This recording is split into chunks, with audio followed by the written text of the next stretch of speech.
This story takes three parts to tell. One, the beginnings. One, its entry into auto racing. And then the aftermath and its demise. Say, kids, what time is it? We interrupt our program to bring you this important message. This is a typical American success story.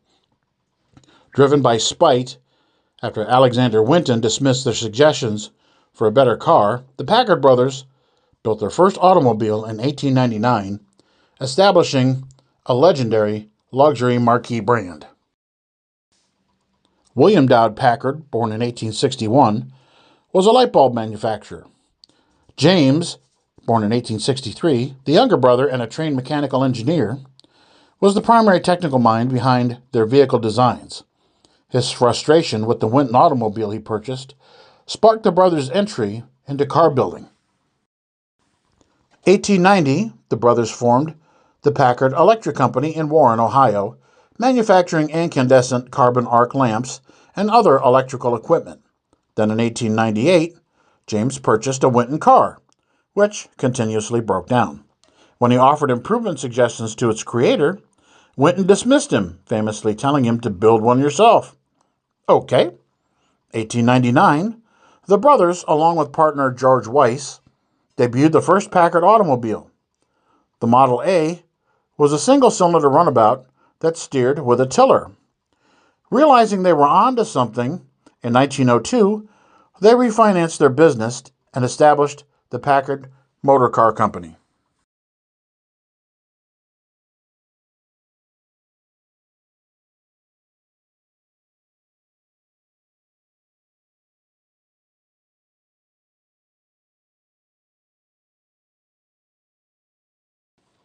Enter Henry Joy, who changed the trajectory of the company.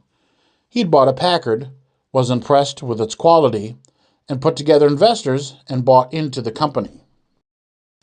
In 1904, Packard was doing what a lot of other car builders were doing, and that was setting speed records at Daytona Beach, Florida, on that locale's packed, fast sands. However, its days in Warren were limited, as Joy moved manufacturing to the center of the automotive industry, which was Detroit, Michigan, and was also Joy's hometown. But Stock Car Facts visited where it all began, right down the street from the original factory on 408 Dana, in the eastern Ohio suburb of Youngstown. So let's get right into this AI-free offering with your host, Kevin Schwarzy. Time to head on in to the National Packard Museum here in Warren, Ohio. Well, inside is pretty much how you'd expect it to look.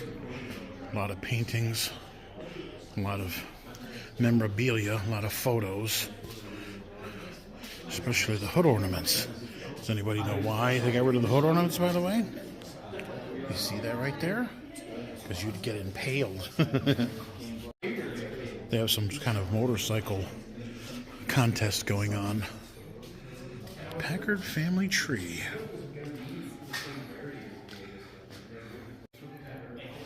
One of the most famous advertising campaigns in automotive history. Ask the man who owns one. From the very beginning, Packard Electric separated itself from its competitors by developing innovations that improved the electric light bulb. That I did not know.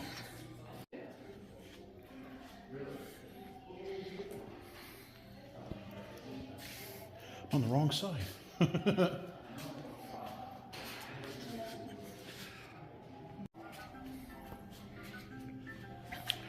How'd you like to have that on your hood as an ornament?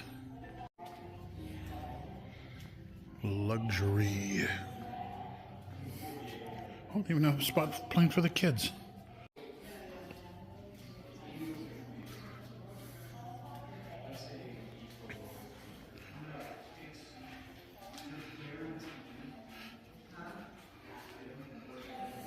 (1902) Moved Packard to Detroit. And they're ripping down the Packard plant right now. You guys saw the videos from earlier. What was the year like, you wonder? I don't think That was part of your purchase package at the time. Post-war.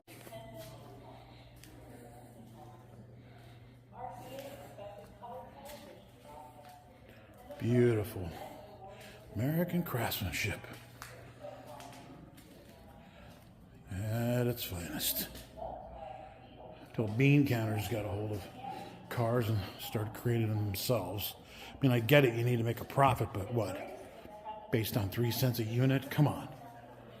I wonder people are irritated at, some of these automotive industries. I guess this is where we're at, Packard Park. A suggestion for a layout of the park. And they moved it all to Detroit, and then you have the proving grounds. I wonder how much my grandpa dealt with this, because he was a battery guy. So was my uncle.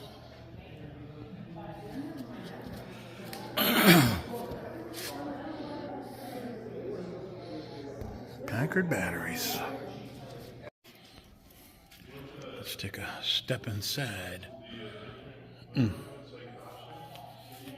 Precision craftsmanship.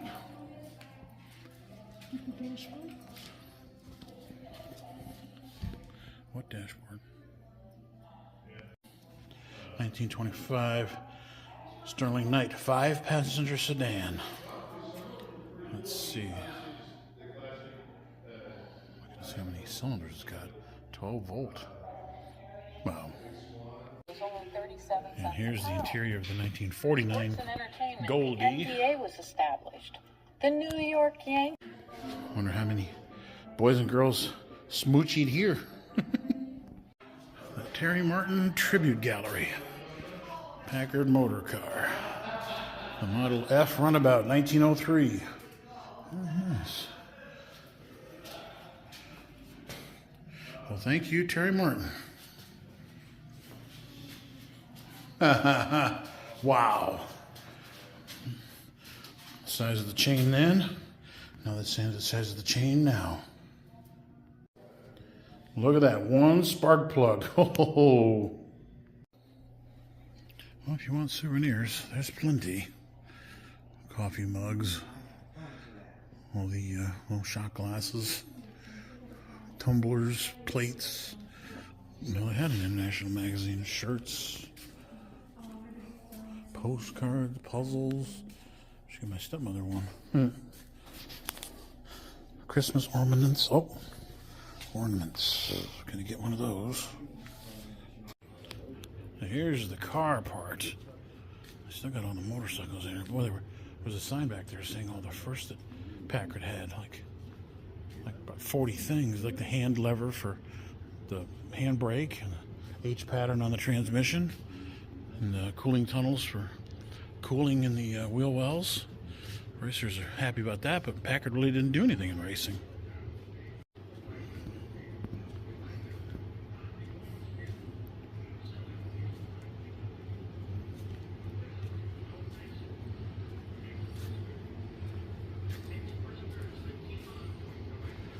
Okay.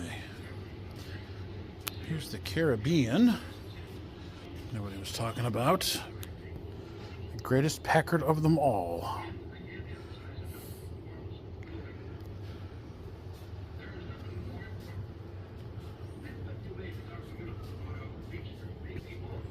An ambulance. I didn't know they had Packard ambulances. And let's see. The Clipper Deluxe. Oh, that was in AAA, which is USAC, which was NASCAR's competitor, Cecil Hayes. So that was the Milwaukee Mile. Let's see. So I have to look him up. Since Packards were so, more luxurious, sorta, you really didn't race them a lot. There's not a lot that raced in NASCAR. So let's look up Mr. Hayes. But that's pretty clean for a car that raced at the Milwaukee Mile, which was dirt at the time. Look at the size. You don't get a feel for the size until you stand next to these. You see them in pictures, and then you go, man, these are big. And then, you stand next to the cars out there in the parking lot, they're not that big. The Clipper. Ooh, that's clean. Ooh, nice and shiny. Look at the mirrors, though. That's weird. Let's see. That's near the end of their run. 1956. Still a pretty car. I don't know what. They all said, wow, they didn't modernize, and they all look the same. Basically. What do you mean you didn't modernize? The Mayfair. Yeah, and there's another Caribbean. Or Caribbean. Let's see here. Most expensive model offered that year. 16th. Oh, sold in San Francisco. 1941. Custom Super 8 before they stopped making cars for the war. Here's some more motorcycles. Like one guy says. I had some kind of toy like this. Like, it was one of those shaving bottles. I forget what they were. Avon, I guess. They had those cars that were shaped like, or bottles were shaped like cars. Dyslexic now am I. And I think I had one just like this. Okay, who's going to start the restoration? Let's see.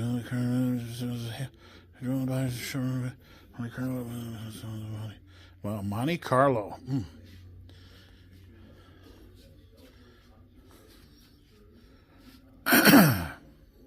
327 cubic inches. Howard Hughes bought this one, 1955 Caribbean, for his future glamorous Hollywood movie star wife, Jean Peters. Well, wasn't his wife yet, but they got their hands on it. $5,932. 500 were made. That's it. Oh. Howard Hughes, and then what he became. Whoa. Oh, I didn't know they made a hardtop in the Caribbean. Huh. Interesting. This was revolutionary. This was before the Thunderbird. The Pan American show car.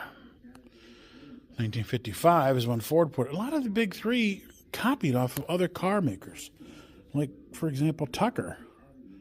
They took all of his ideas and put it on theirs years later after they forced him out of business.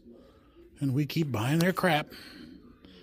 They stomp on the little guy and, hey, let's go buy the stuff that the people that stomped on the little guy created. Jesse Vincent Packard, master motor builder.